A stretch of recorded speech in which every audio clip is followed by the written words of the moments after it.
ভার্সিটিতে এসে র্যাগিংয়ের শিকার হয়ে বিব্রতকর পরিস্থিতিতে পড়া খুবই স্বাভাবিক ব্যাপার। তবে পাত্রের মা সরাসরি বিয়ের প্রস্তাব দেয়, তাও ভার্সিটিতে এটা জানা ছিল না। তোহফা বাবা মায়ের তৃতীয় অর্থাৎ ছোট সন্তান। আল্লাহ তাকে পৃথিবীতে পাঠানোর পর তোহফার মা বাবা আর কোনো সন্তানের জন্য আর্জি করেনি মহান রাব্বুল আলামিনের নিকট। তার কারণ পরে বলা যাবে। এখন বলি, একটু আগে তোহফার সাথে ঘটে যাওয়া আজগুবি ঘটনাটি। আজ ভার্সিটিতে প্রথম দিন। চারিদিকের গ্রীষ্মতপ্ত পরিবেশে তোহফার অবস্থা শোচনীয় হলেও নিজের স্বপ্ন পূরণ হওয়ায় খুশি বেশি ছিল বলেই কষ্ট উপলব্ধি করেনি। যানজটযুক্ত পরিবেশ পেরিয়েই নিস্তব্ধতায় মোড়ানো শৈথিল্যের হাওয়ায় নিজেকে বিলিয়ে বিশাল দরজা পেরিয়ে ভার্সিটির ভেতরে প্রবেশ করেছে মাত্র। চারিদিকের সৌন্দর্য যেন পাগল করে তুলল মুহূর্তেই। গোল হয়ে বসে আড্ডায় মেতে থাকা বন্ধু মহলের ছবি তুলতেও ভুলল না নিজের পছন্দের ফোনে। সারি সারি গাছগুলোর ডালে বসে থাকা পাখিদের কিচিরমিচির শুনতে শুনতে এগিয়ে যাচ্ছিল সামনের দিকে। ঠিক তখনই কোথা থেকে একজন ভদ্রমহিলা এসেই ওর গাল টেনে দিলেন। আহ বলেই যখন কিছু বলতে যাবে, অমনি তিনি তোহফার চোখে মুখে হাত বুলিয়ে বললেন, কি মিষ্টি দেখতে তুমি মেয়ে, এত সুন্দর মেয়ে রেখে আমি কিনা এতক্ষণ চোরকির মতো এদিক ওদিক ঘুরঘুর করছিলাম, ভাবা যায়। তুমি মেয়ে ভারী মিষ্টি, তোমাকে আমার ছেলের বউ করতে চাই, তুমি রাজি? ওনার কথায় তোহফা শুকনো বিষম খেলো। কাঁচতে কাঁচতে বলল, আন্টি আমি এখানে পড়ালেখা করতে এসেছি, বিয়ে করতে না। আপনি কে, আর বেছে বেছে আমাকেই আপনার কেন পছন্দ হলো? দেখো দেখি মেয়ে বলে কি। শোনো মেয়ে, আমি জানি এখানে সবাই লেখাপড়া করতে আসে, তাই এখানেই মেয়ে খুঁজতে এলাম। তবে একটা মেয়েও পছন্দ হলো না। তুমি একটু ভালো করে চেয়ে দেখো তো, কেমন ভাবে এসেছে লেখাপড়া করতে। ওদের পোশাক আশাক দেখে আমি খুব কষ্ট পেলাম। মনে হচ্ছে এরা লেখাপড়া করতে নয়, বিয়ে বাড়িতে এসেছে। তবে তোমার এমন শালীন পোশাক দেখে আমি বুঝে গেছি তুমি খুব ভালো। ভদ্র মহিলা চারিদিকে থাকা মেয়েদের দেখিয়ে কথাগুলো বলল। ওরা জিন্স ফতোয়া টপস পরে এসেছে। ওদের দিকে তাকিয়ে একটা ভেঙচি দিতেও দ্বিধাবোধ করলেন না ভদ্রমহিলা। তোহফা নিজেও এসব পরে, তবে বাড়িতে। বাইরে বের হলে সবসময় বোরকা পরে বের হয়। এবার সে ভদ্রমহিলাকে বলল, আন্টি আমি নিজেও এসব পড়ি। ভদ্রমহিলা ওর কথায় পাতা না দিয়ে বললেন, দাঁড়াও, আমার ছেলেকে ভিডিও কল দিই, ওকে দেখাই কেমন পুতুলের মতন একটা রাজকন্যা পেয়েছি ওর বউ করার জন্য। আমার ছেলে তোমাকে দেখলে নির্ঘাত হার্ট অ্যাটাক করবে। উফ, এটা ভাবতেই আমার খুশি খুশি লাগছে। কথাগুলো বলে ভদ্রমহিলা ফোন বের করলেন। অবস্থা বেগতিক দেখেই তোহফা ছুটে চলে যেতে নিল। তার আগেই মহিলা তার হাতটা খপ করে ধরে ফেললেন। কার উদ্দেশ্যে বললেন, দেখ, আমি মেয়ে পেয়ে গেছি, এবার তোকে বিয়ে দেওয়ার থেকে আমাকে কে আটকায় আমিও দেখছি। দেখ মেয়েটা কত কিউট আর সুন্দর। এই কথা বলেই মোবাইলটি তোহফার নিকট এগিয়ে ধরলেন। তোহফা নিজেকে ছাড়িয়ে নেওয়ার আপ্রাণ চেষ্টায় ব্যস্ত, তাই সে খেয়াল করল না ফোনের ওপাশে কেউ তাকে মুগ্ধ চোখে দেখছে। তবে মুগ্ধতা গভীর হবার আগেই ছেলেটি তোহফার ছটপটানি দেখতে পেল। তোহফার অস্বস্তিও চোখ এড়ালো না। নিজের মুগ্ধতা দূরে ঠেলে জোর গলায় মায়ের উদ্দেশ্যে বলল, মা, তুমি এগুলো কি করছো? তোমার পাগলামি এবার বন্ধ করো।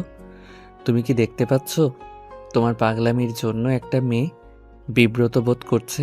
প্লিজ মা, দয়া করে মেয়েটার হাতটা ছেড়ে দাও, যেতে দাও উনাকে। তোহফা ছেলেটার বলে যাওয়াটা প্রতিটি কথা শুনতে পেল, তবে চোখ তুলে তাকানোর সাহস এই মুহূর্তে তার হয়ে ওঠেনি। কি একটা বিচ্ছিরি অবস্থায় তাকে পড়তে হলো ভেবেই তার খারাপ লাগছে। সতেজ মনটা বিগড়ে দিলেন এই ভদ্রমহিলা। ইচ্ছে করছে দু চারটা করা কথা শুনিয়ে দিতে, তবে কেন জানি নিজেকে কঠিন করতে পারল না। তাই নরম সুরে বলল, আন্টি দয়া করে আমার হাত ছেড়ে দিন, দেখেন সবাই কিভাবে দেখছে আমাদের। ভদ্রমহিলা চারিদিকে একবার চোখ বুলিয়ে তোহফাকে অবাক করে দিয়ে ফোন কলে থাকা ছেলেটির উদ্দেশ্যে বললেন, সত্যি করে বল, মেয়েটা সুন্দর না? মায়ের আকস্মিক প্রশ্নে থমকে যায় ছেলেটি। তৎক্ষণাৎ বলার মতো কোনো উত্তর খুঁজে পায় না সে। চোখ তুলে একবার তোহফার দিকে নিষ্পলক তাকিয়ে রইল। সত্যি বলতে মেয়েটা মাত্রাধিক সুন্দর। এই যে তার মায়ের হাত থেকে ছাড়া পাওয়ার আপ্রাণ চেষ্টা করছে, এখানেও যেন সৌন্দর্য লুকিয়ে আছে। সে ফোন কলে আছে প্রায় 7 মিনিট। এই 7 মিনিটে মেয়েটা একবারের জন্য ফোনের স্ক্রিনে তাকায়নি। সেখানেও সৌন্দর্য খুঁজে পেল ছেলেটি। মায়ের পাগলামির জন্য খারাপ লাগলেও মেয়েটার এমন সৌন্দর্য দেখে কিছুটা নয় অনেকটা ভালোও লেগেছে। কি রে, কিছু বল। হঠাৎ মায়ের কথায় ছেলেটা সম্বিত ফিরে পেল। বিচলিত কণ্ঠে বলল, কোথায় বসে এসব করছো তুমি মা? কেন আসবি এখানে? ঠিকানা দেবো? আমি জানতাম তুই এমন কিছুই বলবি, তবে তোর আসতে হবে না, আমি নিয়ে আসতাম। হয়তো নিজেকে সামলে তোহফা বলল, কি হয়েছে আন্টি, কাঁদছেন কেন? এই দেখুন, আমি আর ছোটাছুটি করব না চলে যাবার জন্য, তবু আপনি কাঁদবেন না প্লিজ। ভদ্রমহিলার কান্না থামেনি। তিনি নিজের মতো করেই চোখের জল বিসর্জন দিতে থাকলেন। এভাবেই কেটে গেল কয়েক সেকেন্ড।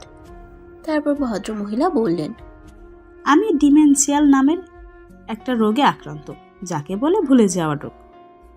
আমার ভুলে যাওয়া রোগ আছে। সকালে কি নাস্তা খেয়েছি সেটাও ভুলে যাই মিনিট 2 পর। তাই তোমাকে ধরে আছি, যেন তোমাকে ভুলে না যাই। এই জন্য এত তোড়জোড় করে আমার ছেলের সাথে তোমার দেখা করাতে নিয়ে যাচ্ছি। তুমি কষ্ট পেও না মা, আমি তোমাকে জোর করে নিয়ে আসায় কিছু মনে করো না। আমার ছেলেকে দেখো, যদি তোমার মনে হয় সে দেখতে বাজে তাহলে আমি কিচ্ছু বলবো না, মনেও করব না। সত্যি বলছি, আমার এই রোগের জন্য ছেলেটা আমাকে নিয়ে সব সময় চিন্তায় থাকে। এমনকি আমার জন্য বিয়েটাও করতে চায় না। ও মনে করে আমার এই রোগের জন্য আমার ছেলের বউ আমাকে অপছন্দ করতে পারে, তাই এত শীঘ্রই বিয়ে করবে না। তুমিই বলো মেয়ে, আমি কি চিরজীবন ওকে দেখে রাখতে পারবো? আজ বা কাল যদি আমার কিছু হয়ে যায় তখন কি হবে ওর? তিল তিল করে জমিয়ে রাখা আমাদের সম্পত্তি দিকে ওত পেতে আছে আমার ভাসুর ও তাদের ছেলেরা। আমার সহজ সরল ছেলেকে ওরা খুন করতেও পিছপা হবে না। তুমিই বলো, ক্ষতি হতে পারে জেনেও কিভাবে ছেলেকে একটা গতি না করে আমি থাকি? আমি যে মা, নিজের মৃত্যুকেও এত ভয় পাই না যতটা ভয় পাই আমার অনুপস্থিতিতে আমার সন্তানের কি হবে ভেবে। ভদ্রমহিলা নিজের কথা শেষ করেই আবারও কাঁদতে শুরু করলেন। অন্যদিকে তোহফা অবাক নয়নে তাকিয়ে রইল ভদ্রমহিলার দিকে। কত বয়স হবে উনার? 48 বা 47 হবে হয়তো। তবুও চেহারার জৌলুস কেমন চকচক করছে। চোখের জলের প্রতিটা ফোঁটা মুক্তোর মতো ঝরে পড়ছে অধর বেয়ে। জৌলুস চেহারা কেমন পাংশুটে হয়ে গেছে। একটু আগের অস্বস্তি কাটিয়ে তোহফা এবার নিজে থেকে ভদ্রমহিলার হাত দুটো আঁকড়ে ধরে বলল, এভাবে কাঁদবেন না আন্টি, আমার খারাপ লাগছে। আপনার সাথে কোনো রকম কথা না বাড়িয়েই আমি যাব, দেখাও করব আপনার ছেলের সাথে, তবু আপনি কাঁদবেন না প্লিজ। কাউকে কাঁদতে দেখলে আমার কষ্ট হয়। তোহফার আবেগপ্রবণ কথায় ভদ্রমহিলা নিজের কান্নার গতি কমিয়ে দিলেন। তোহফাকে বুকে জড়িয়ে নিয়ে চোখ বুজে দীর্ঘ এক শ্বাস টেনে নেন বক্ষস্থলে। তার বিশ্বাস, এই মেয়েই হবে তার সহজ সরল ছেলের জীবনসঙ্গী ইনশাল্লাহ। গ্রীষ্মতপ্ত পরিবেশ হুট করেই ক্ষুব্ধ হয়ে উঠল। শুভ্র নির্মল আকাশে জমতে শুরু করলো কালো মেঘ। গরুম গরুম আওয়াজে গর্জন করে উঠল গগন। গগন বিহারী পাখির দলেরা ছুটাছুটি করে আপন নিরে ফেরার তাড়া দিয়ে ছুটে চলেছে। আচমকাই ঝড়ো হাওয়া বইতে শুরু করলো। তোহফার সাথে ভদ্রমহিলা কেবলমাত্র রিক্সা থেকে নামছে। তোহফা চারিদিকে চোখ বুলিয়ে বোঝার চেষ্টা করলো জায়গাটা তার চেনা চেনা। কিঞ্চিত প্রহর পর সে বুঝলো জায়গাটা সেই চেনে। এখানে প্রতিদিন না হলেও মাঝে মাঝেই আসা হয়, তবে জায়গাটায় সবসময় লোকজনের সমাগম বেশি থাকায় গভীরভাবে দেখা হয়নি। তবে যতটুকু বুঝলো এখানে তার বড় ভাই তৌসিফ মাঝে মাঝেই নিয়ে আসে তাকে। মা জননী নামের একটা রেস্টুরেন্টে তারা খেতে আসে। এখানের ফুটপাতের দোকান থেকে তোহফা নিজের শখের রেশমি চুড়ি কাজল কিনে নিয়ে ঘরে ফিরে। আজও তার চোখে কাজল আছে, যেটা সে এখানের ফুটপাতের দোকান থেকেই কিনে নিয়ে গিয়েছিল। এই ফুটপাতের দোকানের সামনে এলেই তার প্রয়োজন না হলেও কেন জানি চুড়ি ও কাজল না নিলে মনটা আকুলি বিকুলি করতে থাকে। মনে হয় অনেক বড় কিছু সে নিতে পারেনি। তার এমন স্বভাবের সাথে তার পরিবারের লোকজন পরিচিত, তবে এই ভদ্রমহিলা নিশ্চয়ই পরিচিত নন। তাই তোহফার চেয়েও আজ ফুটপাতের শখের চুড়ি দেখে নিজের পা দুটোকে স্থির করল না দোকানের সামনে। তার পায়ের গতিবিধি সামনের ভদ্রমহিলার সাথে তাল মিলিয়ে চলছে। ভদ্রমহিলা তোহফার দিকে তাকিয়ে বললেন, আসলে আমার ছেলে একটা মিটিংয়ে আছে। অবশ্য এটাও আমি ভুলে যেতাম, তাই দেখো ফোনের ডায়েরিতে লিখে বারবার সেটা চোখ বোলাচ্ছি যেন ভুলে না যাই। ডাক্তার বলেছে ধীরে ধীরে আমার এই রোগ ঠিক হয়ে যাবে। আমার ধারণা তুমি আমার ঘরের পুত্রবধূ হলেই আমি অর্ধেক সুস্থ হয়ে যাব ইনশাল্লাহ। ভদ্রমহিলার কথায় তোহফা জোর করেই নিজের ঠোঁটজোড়া প্রসারিত করল। তার কথায় এখন মন খারাপ করলে হয়তো তিনি কষ্ট পাবেন, এটা ভেবেই এমনটা করা। কিছু দূর হাঁটার পর তোহফা খেয়াল করলো সে মা জননী রেস্টুরেন্টের ভেতরে ভদ্রমহিলা ঢুকছেন। তোহফাও পা মিলিয়ে ভেতরে প্রবেশ করলো। ততক্ষণে বাহিরে তুমুল বেগে বৃষ্টি শুরু হয়েছে। ভারী বর্ষণের দাপটে পুরো শহর শীতল হয়ে গেছে। গ্রীষ্মের কড়া রোদে শুষ্ক হয়ে থাকা পিচঢালা রাস্তায় বৃষ্টির ঠান্ডা শীতল পরশ পড়তেই সেখান থেকে ধোঁয়া উঠছে। ধুলোমাখা রাস্তায় বৃষ্টির পানি মিশে যেতেই কেমন একটা ঘ্রাণ নাকে ভেসে এলো। ঘ্রাণটা ভালো না খারাপ এই মুহূর্তে সে অনুভব করতে পারল না। অবশেষে দুজনেই একটি টেবিলে বসে থাকা পুরুষের সামনে এসে দাঁড়ালো। ভদ্রমহিলা আওয়াজ বলে ডেকে উঠতেই পিছু ফিরে তাকালো লোকটা। তাতেই তোহফার হার্টবিট খুব খারাপভাবে নিজস্ব গতি হারালো। ধক ধক করে হার্টবিট নিজের গতিপথ অনুসরণ করা থেকে হঠাৎ করেই যেন থেমে গেছে। দম মেরে বসলো, ক্লান্ত হয়ে নেতিয়ে পড়ল। কয়েক মুহূর্তের ব্যবধানে অভিধানের অন্তর্ভুক্ত সকল ভাষা তোহফা হারিয়ে ফেলল। বাকরুদ্ধ হয়ে ড্যাব ড্যাব করে তাকিয়ে রইল ছেলেটার মুখ পানে। ততক্ষণে ছেলেটা উঠে দাঁড়িয়েছে।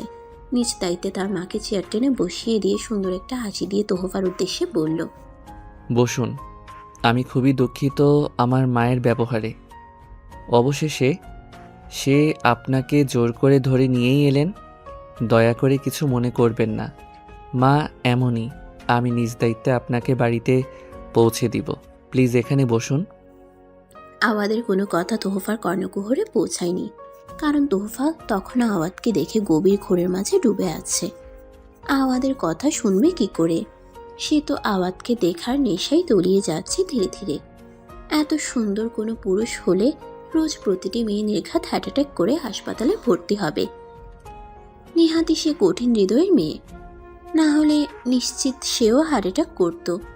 জ্ঞান হারিয়ে আওয়াদকে দেখার জন্য ছটফট করত তার অচেতন হয়ে থাকা শরীর। সে শুনে এসেছে ছেলেরা ফর্সার থেকে কালো ভালো, তবে আজ বলতে ইচ্ছে করছে এমন সুপুরুষ সুন্দর হওয়াই ভালো। এমন সুন্দর দেখতে কোনো ছেলে হলে মেয়েদের সুন্দরী উপাধি উল্টো হয়ে যাবে যে।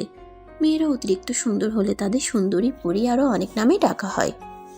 তাহলে ছেলেদের কি নামে ডাকে? আচ্ছা, ওনার গার্লফ্রেন্ড আছে নিশ্চয়, হয়তো আছে। এত সুন্দর মানুষের গার্লফ্রেন্ড নেই এটা মিথ্যা কথা। তোহফা যখন নিজের মাঝেই নিজে নেই, তখন আওয়াজ তোহফার দৃষ্টি আকর্ষণের জন্য হালকা কাশি দিল। কাশি শব্দ তোহফাকে লজ্জা দিল, কারণ সে যেভাবে তাকিয়েছিল নিশ্চয়ই আওয়াজ তাকে ভ্যাবলাকান্ত মনে করেছে। ইস, কি বিচ্ছিরি অবস্থা! আজ তার সাথে সকল বিচ্ছিরি পরিস্থিতি কেন হচ্ছে? তোহফা নিজেকে সংযত করে ফাঁকা চেয়ার টেনে বসল।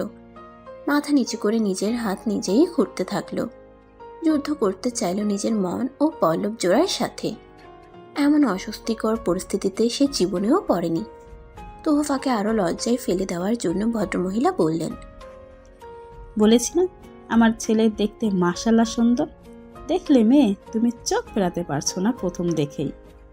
ভদ্রমহিলার কথায় তোহফার অস্বস্তি দ্বিগুণ বেড়ে গেল। সে পারছে না এখান থেকে ছুট লাগিয়ে পালিয়ে যেতে। মহিলাটি জোর করে ধরে নিয়ে এসে এখন আবার লজ্জায় ফেলছে। তোহফার এমন অবস্থা দেখে আওয়াজ মুচকি হাসল। মায়ের উদ্দেশ্যে বলল, মা চুপ করবে? একে তো তুমি ওনাকে জোর করে ধরে নিয়ে এসেছো, তার উপর এভাবে লজ্জা দিচ্ছ কেন? আসলে উনি মুগ্ধ হয়ে আমায় দেখছিলেন না, এটাই দেখছিলেন তুমি ছেলের জন্য যে এভাবে মেয়ে খুঁজতে বের হয়েছ। আসলে তোমার ছেলে পারফেক্ট কিনা। কি তাই তো মিস? আকস্মিক প্রশ্নে থতমত খায় তোহফা। সে তৎক্ষণাৎ কিছু বলতে পারে না। কি বলবে তোহফা? আওয়াজ বুঝতে পারে তোহফার মনের অবস্থা, তাই সে প্রসঙ্গ দীর্ঘ না করে পাল্টে ফেলে। তোহফাকে জিজ্ঞেস করে, কি খাবেন বলুন, চা না কফি? আমি বাড়ি যাব। সহজ সরল স্বীকারোক্তিমূলক উত্তরে আওয়াজ মাথা চুলকায়। ভাবে সে তো জিজ্ঞেস করেছে কি খাবেন, আর উনি উত্তর দিচ্ছেন বাড়ি যাবেন। তার কথায় কি এটাই বুঝেছে মেয়েটা? থুতনির গোড়ায় চাপ দাড়িতে হাত বুলিয়ে বলল, এভাবে চলে যাবেন? একটা কফি অন্তত খেয়ে যান। না, আমি বাড়ি যাব। আমার মা কান্না করছে নাকি আমার ভাই টেনশন করছে? আমি বাড়ি যাব, আমি বাড়ি যাব। বাড়ি যাব বলেই তোহফা উঠে দাঁড়ালো। সাথে সাথেই তার পাশে বসে থাকা চেয়ারটি উল্টে পড়ে গেল। চেয়ার পড়ে যেতেই আশেপাশের মানুষেরা তোহফার দিকে তাকালো। তোহফা আবারও লজ্জা পায়। কাউকে কিছু বলার সুযোগ না দিয়ে জোর পায়ে হাঁটা দিল। আওয়াদের সাথে ওর মা অবাক হয়ে যায় তোহফার আচরণে। পাশে থাকা নীল ছাতাটা হাতে নিয়ে তোহফার পিছন পিছন ছুটে আওয়াত। মুখোমুখি দাঁড়িয়ে ছাতাটা বাড়িয়ে দিয়ে বলল, বাহিরে তুমুল বৃষ্টি, ভিজে যাবেন যে, অন্তত ছাতাটা নিয়ে যান। এক্ষুনি পালাতে হবে তোহফার, তাই কোনো রকম কথা না বাড়িয়ে সে আওয়াদের হাত থেকে ছাতাটা নিল। হাতের সাথে কিঞ্চিত স্পর্শ পেতেই দুজনের হার্টবিট মাত্রাধিক বেড়ে যায়। দ্রুত ছাতাটা নিয়ে তোহফা বেরিয়ে এলো রেস্টুরেন্টের ভেতর থেকে। আওয়াদ চিৎকার করে বলল, নামটা প্লিজ বলে যান। এভাবে পালিয়ে গেলে, হ্যাঁ সেটাই। এভাবে কারো অগোচরে খোঁজ নিলে গণধোলাই পড়বে পিঠে। পারলে খাবি ধুলাই। এ পর্যন্ত তো আমার হাতে একটা মারও খাসনি, এবার না হয় বউ খুঁজতে গিয়ে খাবি। তুমি মা হয়ে ছেলেকে বিপদের মুখে ঠেলে দিচ্ছ, তোমার ভয় করছে না? ও মা, ছেলে বলে কি? বিপদ কোথায়? আমি রাজকন্যার কাছে পাঠাচ্ছি। রাজ্য আর রাজকন্যা জয় করতে হলে তো তোমায় যুদ্ধ করতেই হবে। তোমার ওই রাজকন্যা আমার জন্য ভয়াবহ যুদ্ধ। এটা ভালোবাসার যুদ্ধ। নরম হাতে তলোয়ার তুললে অসুবিধা হবে না যদি তুমি তরোয়াল চালাতে পারো। তুমি আমার মা না বান্ধবী যে এভাবে ভালোবাসার সাজেশন দিচ্ছ? এসএসসি পরীক্ষার সময় আমি কিভাবে তোমায় হেল্প করেছিলাম এখন বলবো ওদের? সেদিন তো বড় মুখ করে বলেছিলে আজ থেকে তুমি আমার বান্ধবী হয়ে যাও। বান্ধবী হয়ে সাজেশন দিবা, মা হয়ে শাসন করবে, আর সেসব ভুলে গেছো? ভুল হয়েছে, আর বলবো না। আচ্ছা মা, তোমার না ভুলে যাওয়া রোগ আছে, তাহলে তুমি ওটা এখনো মনে রেখেছো কিভাবে? ওটা তোমার দুর্বলতা, সেটা আমি ভুলিনি। কি জানি কেন। কথাটা বলেই সেলিনা বেগম মুখটা অন্যদিকে ফেরালেন। আর আওয়াজ সরল মুখ করে ভাবুক হয়ে ভাবতে রইল, এত বড় শহরে তোহফা নামের মেয়েকে সে কিভাবে খুঁজবে। কাজল চোখের মায়াবী চেহারাখানা যে অদৃশ্য হয়ে গেছে চোখের পলকে। এবার উপায়? বৃষ্টিতে ভিজতে ভিজতেই তোহফা তার বাড়িতে পৌঁছায়। ভেজা শরীর নিয়ে সদর দরজার সামনে এসে কলিং বেল বাজাতেই তার বড় ভাবি ইলা দরজা খুলে দেয়। তোহফার এমন অবস্থা দেখে সে অবাক হয় না, কারণ অসময়ের বৃষ্টি বলে কথা। আগে থেকে জানা থাকলে নিশ্চয়ই ছাতা নিয়ে বের হতো। এমনিতেই আজ তার ভার্সিটির প্রথম দিন ছিল। আনন্দ উচ্ছ্বাসে ভাসতে ভাসতে বের হয়েছিল ঘর থেকে, কোনোদিক খেয়াল না করেই। কিন্তু অবাক হলো ননদের হাতে নীল রঙের ছাতা দেখে।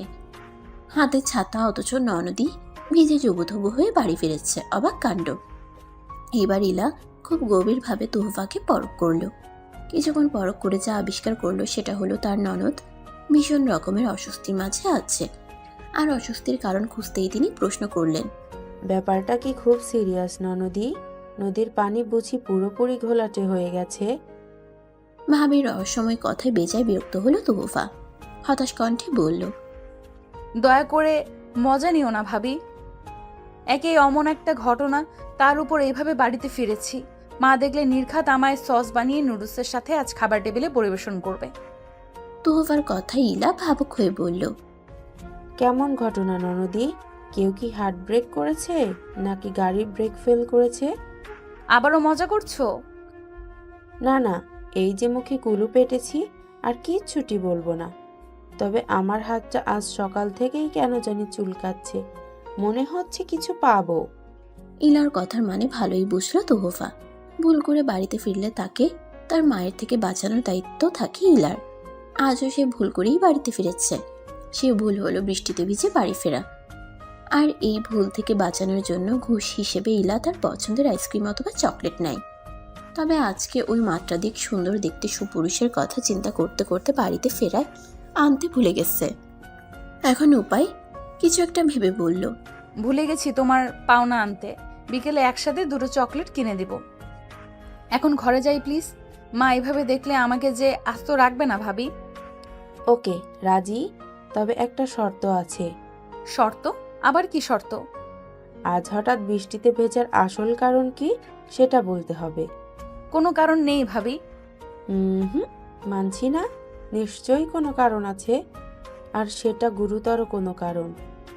আচ্ছা ভাবি, একটা কথা বলবে? কি কথা? ভাইয়ার সাথে বিয়ে হওয়ার আগে তুমি কি গোয়েন্দা দপ্তরে দপ্তরে কাজ করতে? করতাম মনে হয়, এখন এই মুহূর্তে মনে পড়ছে না। তুমি চিন্তা করো না, আজ রাতে বালিশে মাথা দিয়ে মনে করার চেষ্টা করব। আর যদি মনে পড়ে যায়, আমি কথা দিচ্ছি, রাত যতই গভীর হোক না কেন, আমি তোমাকে ডেকে জানাবো। উফ, তুমি আমার জ্বর বাঁধিয়েই ছাড়বে দেখছি। ওহ, ভুলেই গেছি। যাও যাও, ঘরে গিয়ে পোশাক পাল্টে গোসল করে নাও।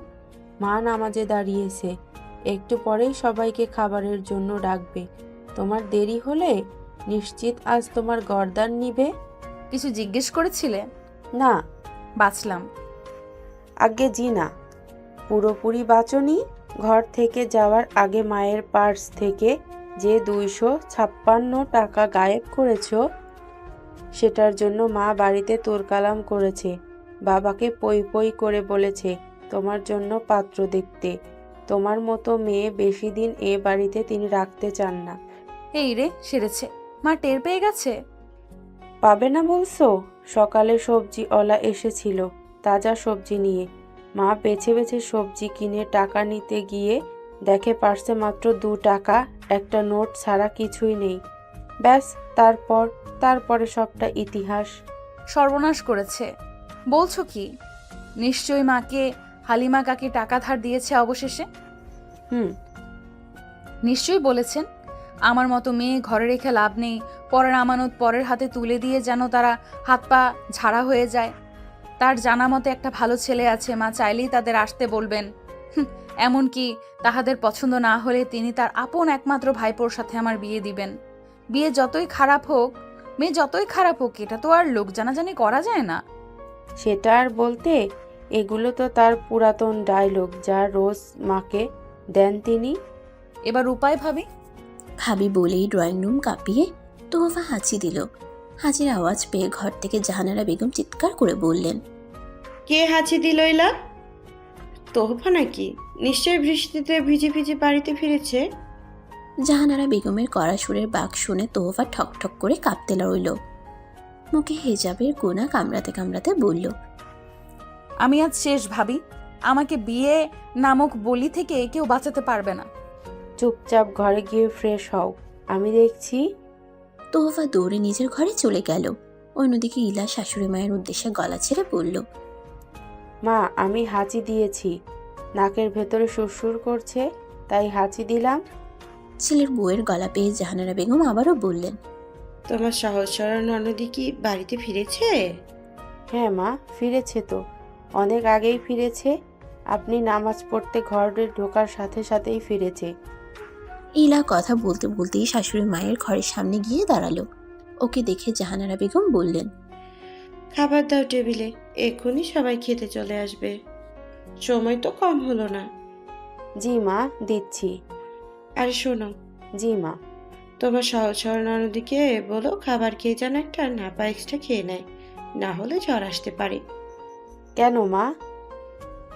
তুমি ভুলে যেও না, আমরা তোমাদের পেটে নিয়েছি, তোমরা আমাদের নাওনি। এই ভারী বর্ষণে ছাতা ছাড়া মানুষ ভিজে ভিজে বাড়িতে ফেরে? তোমার ননদ কি আগে থেকে জানতো নাকি দুপুর নাগাদ বৃষ্টি হবে? জানতো না তো, এই জন্যই ছাতা নিয়ে যায়নি। অবশেষে কি হয়েছে, বৃষ্টিতে ভিজতে ভিজতেই বাড়ি ফিরেছে। অবশ্য এটা তুমি না জানলেও আমি জানি, তোমার মতো আমি তো তাকে মাথায় নিয়ে নাচি না। শাশুড়ি মায়ের কথায় আর কোনো টুশব্দ করল না ইলা। তার শাশুড়ি মা বেজায় একজন গম্ভীর মানুষ, সব সময় গম্ভীরতা মুখে বজায় রাখে। অন্যদিকে তার শ্বশুর মশাই একজন দিলখোলা মানুষ, হাসি ঠাট্টা গল্প করেই মানুষের সাথে অল্পতেই মিশে যেতে পারে। শাশুড়ি মায়ের মতো হয়েছে তার স্বামী তৌসিফ, একদম মায়ের কার্বন কপি। সে ভেবে পায় না এই দুই গম্ভীর মানুষের সাথে কি করে অমন মিশুক শ্বশুর দেওর আর ননদ ছিল এতদিন। তবে ইলা শুনেছে তৌসিফ গম্ভীর। আপনি হাসলে খুব সুন্দর দেখায়, সেটা কি আপনি জানেন মা? জানি। তাহলে সব সময় হাসেন না কেন? সবাই হেসে উড়িয়ে দিলে সংসারের কঠিন সময়ে কে শক্ত করে দাঁড়িয়ে থাকবে খুঁটির মতো? শুনে রাখো, তোমরা সবাই এত হাসি খুশি থাকো বলেই আমাকে সবসময় গম্ভীরতা নিয়ে চলতে হয়। কারণ কখনো শুভ্র নির্মল আকাশে ঝড় উঠলে তোমরা ভেঙে পড়লে যেন আমি সামলাতে পারি। আপনি অনেক সুন্দর কথা বলেন মা। ননদের পক্ষ নেওয়া এবার একটু কমাও। আমাকে ইমপ্রেস করা ইমোশনাল বানিয়ে তার অন্যায় ঢাকতে পারবে না। যাও, সবাইকে ডাকো, আমি খাবার বাড়ছি। ইলা মাথা চুলকায়। সত্যি বলতে তার শাশুড়ি একটু ইমোশনাল করতে চেয়েছিল। যেন ননদকে না বকে। তবে তার বলা কথাগুলো সত্যি, কিন্তু মানুষটা তার মায়ের থেকেও একটু বেশিই ভালো। ইলা খাবার টেবিলে গিয়ে খাবার সাজাতে থাকে। এর মধ্যেই একে একে খাবার টেবিলে সবাই উপস্থিত হয়। প্রথম সারিতে চেয়ার টেনে তৌসিফ বসে। পাশেই তার ভাই তৌহিদ এবং তার স্ত্রী লিমা। জাহানারা বেগমা এবং ইলা খাবার পরিবেশন করছে। তোহফা এখনো খাবার টেবিলে এসে বসেনি। তৌসিফ গ্লাসে পানি ঢালতে ঢালতে ইলাকে প্রশ্ন করে, তোহফা কইলা? গোসল করছি, এখনই চলে আসবে, তোমরা শুরু করো। ইলার ঝটপট উত্তর। তৌসিফ আবারও ইলাকে বলে, তোমার ফোন অনবরত বেজে যাচ্ছে, গিয়ে রিসিভ করো, না হলে কল ব্যাক করো, মনে হয় অনেক জরুরি কল। তুমি রিসিভ করতে? না, তুমি গিয়ে দেখো কে কল করেছে। আচ্ছা। ইলা কাপড়ে হাত মুছতে মুছতে নিজের ঘরের দিকে এগিয়ে যায়। ঘরে ঢুকেই দেখে ফোনটা বাজতে বাজতেই কেটে গেছে। হাতে ফোনটা নিয়ে দেখলো একটা অচেনা নাম্বার থেকে 32 বার কল এসেছিল। ইলা ভারী অবাক হলো এমন কাণ্ড দেখে। তার জানা মতো এটা পরিচিত কারো নাম্বার নয়। তাহলে কল ব্যাক করার আগে আবারও ফোনটা বেজে ওঠে হাতের মধ্যেই। ইলা রিসিভ করে। আসসালামু আলাইকুম। ওয়ালাইকুম আসসালাম। জি, কাকে চাই? আসলে আমি একটা ফোন পেয়েছি, যেটা এই মুহূর্তে আমার কাছে। ফোনের ইমার্জেন্সি বাটনে ক্লিক করতে আপনার নাম্বারটি পেলাম, কিন্তু ফোনটা কার এটা আমি জানি না। সন্দেহ হচ্ছে একজনের হতে পারে, তবে তার হলেও আমি তার ঠিকানা বা অন্য কিছু জানি না। আর সন্দেহ থেকে তো সবসময় কিছু করা যায় না। তবে ফোনের রং হচ্ছে কালো এবং কভারে পুতুলের ছবি আছে। আর কিছু জানতে পারিনি কারণ ফোন লক করা। ইলা চিন্তিত হয়ে ভাবে ফোনটা কার। সে বুঝতে পারল না। তাই সে নিজের কল লিস্ট চেক করলো। আজ সকাল থেকে কাদের সাথে কথা বলেছে। অবশেষে তার মনে পড়লো ফোনটা আর কারো নয়, তোহফার। ইলা ফোনের লাইনটা না কেটেই ছুটল তোহফার রুমে। রুমের সামনে এসে টোকা দিতেই তোহফা ভেতর থেকে আওয়াজ দিল, আমি আসছি ভাবি, 2 মিনিট। 2 মিনিট সেটা পরে হবে, আগে বলো তোমার ফোন কোথায়? ফোনের কথা শুনতেই তোহফা নিজের হ্যান্ডব্যাগ, পার্স, টেবিল, বিছানা সব জায়গায় খুঁজতে থাকে। অবশেষে না পেয়ে চটজলদি দরজা খুলে বেরিয়ে এসে ইলার মুখোমুখি হয়ে বলে, তুমি পেয়েছো ফোন? ঘরের কোথাও দেখছি না তো। আমি না, এই ভদ্রলোক পেয়েছেন। তিনি ইমার্জেন্সি বাটনে চাপ দিয়ে আমার নাম্বার পেয়েছে, তাই আমাকেই কল ইলা, কোথায় তুমি? এদিকে এসো, মা ডাকছে। ইলা কথা শেষ করার আগেই তৌসিফ ডেকে উঠল। ইলা কোনো মতে তোহফার হাতে ফোনটা গুজে দিয়েই ভোদর। তোহফা ধীরে ধীরে কানে ফোন তুলে বলল, আসসালামু আলাইকুম। ওয়ালাইকুম আসসালাম। আমার ধারণা ভুল না হলে আপনি তোফা? তোহফা ভদ্রলোকের কথাই চমকে উঠল। মনে মনে অনেক কিছুই ভেবে তার মন শিউরে উঠল। ফোন করে যদি সত্যি সত্যি ওই আওয়াত নামের সুপুরুষটি থেকে থাকে, তবে এবার নিশ্চিত তোহফা হার্ট অ্যাটাক করবে। এবার তাকে আর কেউ রক্ষা করতে পারবে না হার্ট অ্যাটাক করা থেকে। কাপা কাপা গলায় তোহফা বলল, আপনি আওয়াত? হুম। হুম। শব্দটা তোহফার কর্ণ কুহুরে যেতেই তোহফা বরফের মতো জমে গেল। ডিপ ডিপ করে ঢোল পেটাতে শুরু করলো হৃৎপিণ্ড। বার কয়েক বিড়বিড় করে আওয়াত নামটা উচ্চারণ করলো, শুকনো ঠোঁট জোড়া প্রসারিত করে। জিহবা দিয়ে ঠোঁট ভিজিয়ে নির্লিপ্ত দৃষ্টি মিলে ফোন নাম্বারে চোখ বুলিয়ে নিল। হঠাৎ করেই তোহফা উপলব্ধি করলো তার চারিপাশ অন্ধকারে আবৃত হয়ে যাচ্ছে। অন্যদিকে আওয়াত বলিষ্ঠ কণ্ঠে আবারও বলল, তোফা, কথা বলুন। ব্যাস, আর কিছু শুনতে পেল না। তার আগেই তোহফা নিস্তেজ হয়ে ফ্লোরে লুটিয়ে পড়ল। হাত থেকে ফোনটা ছিটকে নিচে পড়ে তোহফার মাথার কিঞ্চিত দূরেই ফোনটা পড়ে রইল অবহেলায়। ফোন কলের ওপাশ থেকে আওয়াজ বলতে চাইল, তোফা শুনছেন? তোফা শুনতে পাচ্ছেন? তোফা, কথা বলুন। ফোন কলের ওপাশ থেকে আওয়াজ বলতে রইল, তবে তোহফার কোনো উত্তর ওপাশ থেকে পেল না। আওয়াজ চুপ করে না থেকে অনবরত বলতে রইল। তোফা, আপনি কি আমায় শুনতে পাচ্ছেন না? তোফা, কিছু বলুন। কিছুক্ষণ পিনপতন নীরবতা পালন করলো। অবশেষে আরো কিছু বলতে চাইতেই শুনতে পেল কেউ বলছে। তোফা, কি হয়েছে তোমার? তবে তোহফার কোনো উত্তর পেল না ইলা।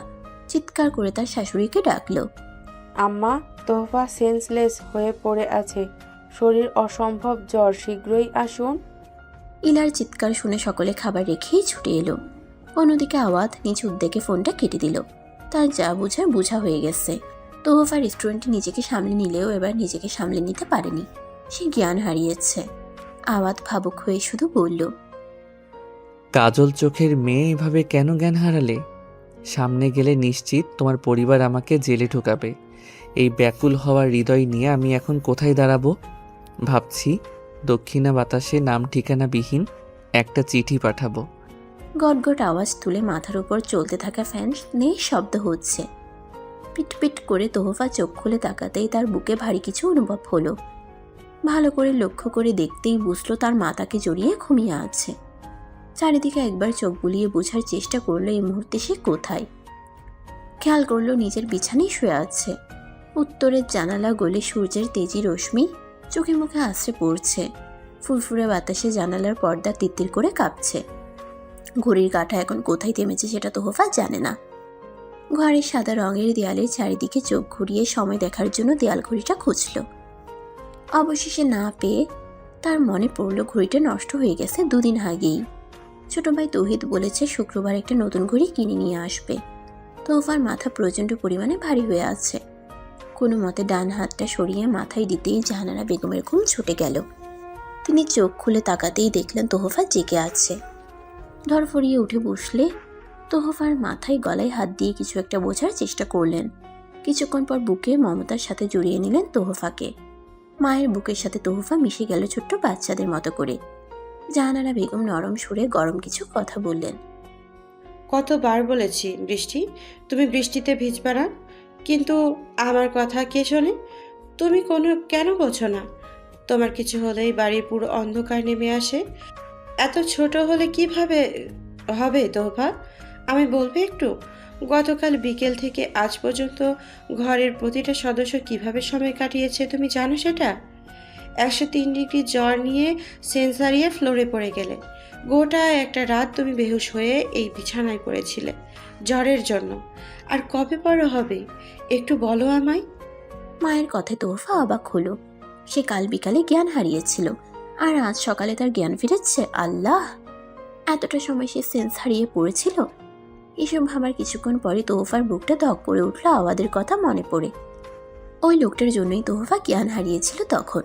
লোকটার সাথে তার কোন জন্মের শত্রুতা যে ওভাবে দেখা হলো। হে আল্লাহ, বেছে বেছে এমন সুপুরুষের সাথে কেন আমার দেখা করালে যে তাকে দেখলে হার্টবিটের গতি বেড়ে যায়? দুনিয়ায় অন্ধকার নেমে আসে, মনে হয় পুরো পৃথিবী নিয়ে আমি ঘুরছি। তোহফাকে অন্য মনস্ক দেখে জাহানারা বেগম বললেন, কি ভাবছো? কি ভাবছো সেটা জিজ্ঞেস করছি। কিছু না। ফ্রেশ হয়ে নাও, আমি নাস্তা নিয়ে আসছি। জাহানারা বেগম হাই তুলতে তুলতে চলে গেলেন ঘর থেকে। ওদিকে তোহফা মগ্ন হয়ে শুধু আওয়াদের কথাই ভাবতে রইল। ইস, মানুষটা কি ভাবলো কে জানে। আচ্ছা, সে যখন জ্ঞান হারিয়েছিল তখনও কি আওয়াজ ফোন কলে ছিল? কিছু বুঝতে পারিনি তো। যদি ভুল বুঝে তার জন্যই তোহফার এই অবস্থা হয়েছিল। কেমন হবে তখন? দূর কি হবে? তার সাথে কি তোহফার দেখা হচ্ছে নাকি? দেখা করার কথা ভাবতেই তোহফা লাফিয়ে উঠল। তার অতি শখের মোবাইল ফোনটা যে তার কাছেই রয়ে গেছে। এবার উপায়? ফোনটা যতই তার কাছে থাকুক, সে ভুলেও যোগাযোগ করবে না ওই লোকটার সাথে। তাহলে মোবাইল পাবে কিভাবে? আচ্ছা, কুরিয়ার করতে বলবে, না হোম ডেলিভারি করতে বলবে ফোনটা। না, কিছু করা যাবে না। লোকটা তাহলে বাড়ির ঠিকানা পেয়ে যাবে। তাহলে কি করবে? নিজের ফোনটা তো তার চাই। আচ্ছা, একটা কাজ করলে কেমন হয়? লোকটাকে কোথাও ডেকে তার কোনো বান্ধবীকে লোকটার কাছে পাঠিয়ে ফোনটা নিয়ে নিবে। ব্যাস, তাহলেই তো কাজটা হয়ে যাবে। এমান না, যদি তার বান্ধবী আওয়াদকে দেখে তার মতোই পুরো পৃথিবী ভুলে যায়, জ্ঞান হারিয়ে আওয়াদের বুকে ঢলে পড়ে। যদি আওয়াদ তার বান্ধবীর প্রেমে পড়ে যায় তখন? না, এসব কিছু করবে না। সে কাউকে নিবেও না, আর কুরিয়ার করতেও বলবে না। সে সরাসরি আওয়াদের সামনে গিয়ে দাঁড়াবে। কোনো রকম কথা না বাড়িয়েই ফোনটা হাত বাড়িয়ে নিয়ে চলে আসবে। আচ্ছা, তার দেওয়া ছাতাটাও তোহফার কাছে আছে, সেটা কি নিয়ে যাওয়া উচিত? নিজের ফোন নিয়ে এসে আর ওনার ছাতা ফেরত দিয়ে ওখানেই সমস্যা। মা এসে যদি দেখে তুমি এখনো ফ্রেশ হওনি তাহলে রাগ করবেন। ভাবির কথায় তোহফা একটু ভাব নিয়ে বলল, তুমি ছোট ভাবিকে এমনভাবে জড়িয়ে আছো, মনে হচ্ছে আমি না, সে অসুস্থ। এই মুহূর্তে আমি হিংসা অনুভব করছি। তোহফার কথায় দুই যা হেসে দিল। দুজনেই এগিয়ে এসে তোহফাকে বুকে জড়িয়ে নিল পরম আদরে। তোহফা দুই ভাবির গালেই টুকটুক করে দুখানা চুমু দিল। তিনজনই একসাথে খিলখিল করে হেসে উঠল। তাদের হাসির ঝঙ্কার ছড়িয়ে পড়ল পুরো ঘরময়। সেই শব্দে দুই ভাইও চলে এলো তোহফার ঘরে। এমন সুন্দর পরিবেশে নিজেদেরও সামিল করতে ভুলল না তারা। সবাই মিলে তোহফাকে ঘিরে ধরল। মধ্যমণি হয়ে তোহফা জলজল করে উঠল হীরার মতো। একসাথে তাদের দেখে জাহানারা বেগম এবং আরিফুল ইসলামের চোখ জুড়িয়ে যায়। মহান রাব্বুল আলামিনের নিকট শুকরিয়া আদায় করতে বলে উঠলেন, আলহামদুলিল্লাহ। তাদের সংসারের মধ্যমণি যেন সবসময়ই এমন হাসি খুশি থাকে। স্ত্রীর নিকট কৃতজ্ঞতা দৃষ্টিতে আরিফুল ইসলাম তাকালেন। চোখের কোণে খুশির জল। পর্দার আড়ালে থেকে তার সুখী সন্তানদের দেখে স্ত্রীকে বাহুডোরে বেঁধে নিয়ে বললেন, কৃতজ্ঞতা স্বীকার করছি আল্লাহর নিকট। আলহামদুলিল্লাহ, তিনি তোমায় আমার জন্য নির্বাচন করেছেন। এমন স্ত্রী হলে ইনশাল্লাহ এমন একটা সুখী পরিবার সবাই পাবে। স্বামীর কৃতজ্ঞতা স্বীকারে জাহানারা বেগমের চোখে অশ্রু জমল। তবে চোখের জল আড়াল করে তিনি বললেন, হয়েছে, আর ঢং করতে হবে না, খেতে দিচ্ছি, এসো। আরিফুল ইসলাম বেজায় মুখ কালো করে বলল, এই হচ্ছে মহিলা মানুষের রোগ। বদনাম করলে লেগে যায়, সুনাম করলে ঢং দেখায়, যত সব। রাগ দেখিয়েই আরিফুল ইসলাম চলে গেলেন। জাহানারা বেগমও নিজের চোখের জল আড়াল করে ছেলে ও বউদের উদ্দেশ্য করে বললেন, বোনকে আদর করা হলে সবাই খেতে এসো। এই মেয়ে আদর খাওয়া একটা বদ অভ্যাস হয়ে দাঁড়িয়েছে। যত শীঘ্রই পারে বিয়ে দিয়ে বিদেয় করব। এই এক মেয়েই আমার সংসারে ঝড়ের তাণ্ডব তোলার জন্য যথেষ্ট। এই মেয়ের জন্য যত ক্ষতি সব বক্ষস্থলের ভেতরেই হয়, বাহিরে তো সাজানো গোছানো শোপিস হয়ে রয় সবাই। মায়ের অভিযোগে তোহফা মুখ ভার করে ভাইদের দিকে তাকালেই তারা একসাথে বলে ওঠে, ওই আকাশের শুভ্র হাসি আমরা বড্ড বেশি ভালোবাসি। রাগ করে না চাঁদের কণা, আনবো কিনে রাজপুত্র সহ তিমির রাতের চাঁদের জোছনা। ভাইয়ের কবিতায় এবার খিলখিল করে হাসলো তোহফা। একসাথে দুই ভাইয়ের বুকে পরম আদরে মিশে গেল। এমন ভাই বোনের বন্ধন দেখে ইলালিমাও হাসে। তাদের এই বন্ধন দেখতে ভালোই লাগে। সংসারের খুশি ধরে রাখতে তারা চায় তোহফা সারা জীবন এমন আদরেই থাকুক সবার মাঝেই। পরন্ত বিকেল, কাঠফাটা রোদের তাপমাত্রা কিছুটা কম।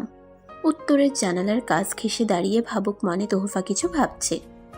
তার ভাবনায় এই মুহূর্তে কে জায়গা দখল করে আছে বোঝা মুশকিল। পিড় হাওয়া ছুঁয়ে যায় ক্ষণে ক্ষণে তার মুখমণ্ডলে। এলোমেলো করে যায় তার লালচে সোনালি চুলগুলো। জানালার কাজ পুরোপুরি সরিয়ে দিতেই হুড়মুড় করে ঘরে ঢুকে পরন্ত বিকেলের শীতল পরশ। তোহফা হাসে, আবারও মন খারাপ করে আনমনা হয়ে যায়। আবারও কিছু একটা ভেবে লজ্জা পাই তো কখনো বিরক্ত। হঠাৎ সে অনুভব করে কেউ তার পিছনে এসে দাঁড়িয়েছে। তোহফা পিছন ঘুরে তাকায়, দেখতে পায় ইলা দাঁড়িয়ে। ভাবিকে দেখে তোহফা মুচকি হাসে। ইলা তোহফার এলোমেলো চুলগুলো ঠিক করে দিয়ে বলে, মন খারাপ? তোহফা উত্তর দেয়, তুমি কোনো কিছু নিয়ে টেনশন করছো কি? না। তোমার অসুস্থতার কথা শুনে একজন মেহমান তোমায় দেখতে এসেছে, তাকে ভেতরে আসতে বলবো? বলো। আচ্ছা। ইলা তটস্থ ভঙ্গিতে এগিয়ে যায়। তোহফা আবার সামনে ঘুরে নিজের অবস্থান আগের ন্যায় করে ফেলে। কিছুক্ষণ পর ইলা মেহমান নিয়ে ঘরে প্রবেশ করে। তোহফা বলে ডেকে ওঠে। তোহফা পিছন ঘুরে তাকাতেই তার হার্টবিট আবারও থেমে যায়, কারণ মেহমানটা অন্য কেউ না, স্বয়ং আওয়াজ। আওয়াজকে দেখে তোহফা আবারও নিজের নিয়ন্ত্রণ হারিয়ে ফেলে। পর্দার কাপড় হাতের মধ্যে মুঠো করে ধরে নিজেকে সামলে নেওয়ার অনবরত চেষ্টা চালিয়ে যাচ্ছে। এই মুহূর্তে ভাবির সামনে তার কিছু হলে আওয়াদের রক্ষে নেই। হয়তো তার পরিবার মনে করবে আওয়াজ খারাপ লোক, তাই তোহফার এমন হয়েছে। তবে সত্যি বলতে তোহফার এমন করুণ পরিণতির জন্য তো আওয়াজ দায়ী নয়। কিন্তু এই মুহূর্তে নিজেকে স্থির রাখা কোনো মতেই হয়ে উঠছে না। এদিকে তোহফাকে চুপচাপ দাঁড়িয়ে থাকতে দেখে ইলা বলে, তোহফা, উনি তোমাকে দেখতে এসেছে, বসতে বলো। তোহফা কিভাবে তার ভাবিকে বলবে? ভাবি, এই লোক আমার বিছানায় বসলে নির্ঘাত আমার আরামের ঘুম হারাম হয়ে যাবে। তাকে দেখে যদি আমার হার্ট অ্যাটাক হতে পারে, আমি নিশ্চিত এই বিছানায় সে বসলে আমার অবস্থা হার্ট অ্যাটাকের থেকেও ভয়াবহ হবে। অন্যদিকে তোহফাকে জড়বস্তুর মতো দাঁড়িয়ে থাকতে দেখে ইলা চোখ গরম করে তাকালো। তাতে কাজ হলো না, তাই ইলা বাধ্য হয়ে তোহফার কাছাকাছি এসে দাঁড়িয়ে ফিসফিস আওয়াজে বলল, তোহফা, কি হচ্ছে সব? তিনি তোমার ফোনটা দিতে এসেছেন। এমন ভালো মানুষ হয় না। কৃতজ্ঞতা স্বীকার করার জন্য হলেও তোমার ওনাকে বসতে বলা উচিত। ইলার কথায় তোহফা চোখ তুলে একবার ভাবির মুখ পানে তাকালো। বার কয়েক চোখ পিটপিট করে ছটফট পড়ল। বসুন। তোহফার এমন আচরণে ইলা ভারী অবাক হলো। সাধারণত তোহফা এমন তো করে না, তাহলে আজ কি হলো? কোথাও অসুস্থ বোধ করছে বলেই এমন করছে না তো? ইলা চটজলদি তোহফার মাথায় গলায় হাত ছোঁয়ায়। ঠান্ডা হাতের স্পর্শ পেতেই তোহফা লাফিয়ে দূরে সরে দাঁড়ালো। ইলা বলল, কি হয়েছে তোমার? শরীর খারাপ লাগছে কি? তুমি বসো, আমি মাকে ডেকে আনছি এক্ষুনি। আর দয়া করে একটু ভালো মন্দ কথা বলো ওনার সাথে। আমি এখনই যাব আর আসব। ইলা চলে যেতেই তোহফার অস্বস্তি দ্বিগুণ বেড়ে গেল। আওয়াজ তখনও দরজার কাছে দাঁড়িয়ে আছে। ইলা বেরিয়ে যেতেই পকেট হাতড়ে আওয়াজ ফোন বের করলো। হাত বাড়িয়ে তোহফার নিকট এগিয়ে দিতেই তোহফা ছিটকে দূরে সরে দাঁড়ালো। তোহফার এমন আচরণে আওয়াজ শুধু হাসলো। ফোনটা বিছানার উপর রেখে ধীর পায়ে তোহফার দিকে এগিয়ে গেল। তোহফা পুরোপুরি নিজেকে দেয়ালের সাথে মিশিয়ে নিয়েছে ততক্ষণে। পারলে সে দেয়াল বেদ করে ঢুকে যায়। আওয়াজ আবার স্মিত হেসে বলল, দয়া করে ভুল করে হলেও মেয়ে তুমি জ্ঞান হারিও না, তাহলে জেল ফাঁসি থেকে আমাকে আজ কেউ রক্ষা করতে পারবে না। আচ্ছা, তুমি আজ চোখে কাজল দাওনি কেন? কাল কি তবে আমাকে খুন করার পরিকল্পনা করেই চোখে কাজল দিয়েছিলে? তবে আজও খুন হলাম তোমার ওই ভয় পেয়ে পিছিয়ে যাওয়া দেখে। মেয়ে, তুমি বড্ড বেশিই সুন্দর। সুন্দর তোমার হাসি, সেই সাথে সুন্দর তোমার এলোমেলো কেশের বেনিখানি। তবে বেনির গোড়ায় কিছু একটা নেই। কি নেই, কি নেই? ও, মনে পড়েছে, একটা টকটকে লাল গোলাপ নেই? টকটকে লাল গোলাপ বেনির গোড়ায় না দিয়ে আমার সামনে এলে আমি তোমার নামে জরিমানা দাবি করব। সেই জরিমানা হয় ভালোবাসার বদলে ভালোবাসা, না হলে মনের বদলে মন। মনে রেখো জরিমানার অর্থটা। আওয়াজ আর কথা বাড়ালো না, সে চলে গেল। তার যাওয়ার পথে অপলক দৃষ্টিতে তাকিয়ে রইল তোহফা। আওয়াদের বলে যাওয়া প্রতিটা শব্দ গোছানোর চেষ্টা করলো, তবে সবটাই এলোমেলো হয়ে শৈথিল্যের হাওয়ায় ভেসে গেল বুঝি। আওয়াজ চলে যেতেই তোহফা ঝটপট দরজা লাগিয়ে আগে তার ফোন হাতে নিয়ে দীর্ঘ এক নিঃশ্বাস টেনে নেয় বক্ষস্থলে। তাকে আর কষ্ট করতে হবে না ভেবেই শান্তির দম নেয়। হাত পা ঝেড়ে শুয়ে পড়ে বিছানায়। একটু আগে অস্বস্তি লাগলেও আওয়াজ চলে যেতেই কোথাও একটা খারাপ লাগছে। নিজেকে ছোট মনের মানুষ মনে হচ্ছে। মানুষটা এত কষ্ট করে ফোনটা দিতে এসেছে, অথচ তোহফা কোনো কথাই বলল না তার সাথে। একটা ধন্যবাদ তো প্রাপ্য ছিল অবশ্যই। হঠাৎ তোহফা কিছু একটা ভেবে শোয়া থেকে লাফিয়ে উঠে বসলো। লোকটা তার বাড়ির ঠিকানা পেল কোথা থেকে? তার পরিবারই বা একজন অচেনা লোককে বাড়িতে আসার অনুমতি দিল কিভাবে? কখনো তার কোনো ছেলে বন্ধু এই বাড়িতে আসতে পারেনি, তার মায়ের করা হুকুম। বন্ধু আছে স্কুলে, কলেজে, বাসায় নয়। মেয়ে বন্ধুরা আসতে পারলেও ছেলে বন্ধু একদম না। আর তার মায়ের না মানে সবাই একসাথে বলে না। কিন্তু আওয়াজকে কিভাবে বাড়িতে আসার অনুমতি দিল, এটা ভেবেই তোহফার মাথা নষ্ট হয়ে যাচ্ছে।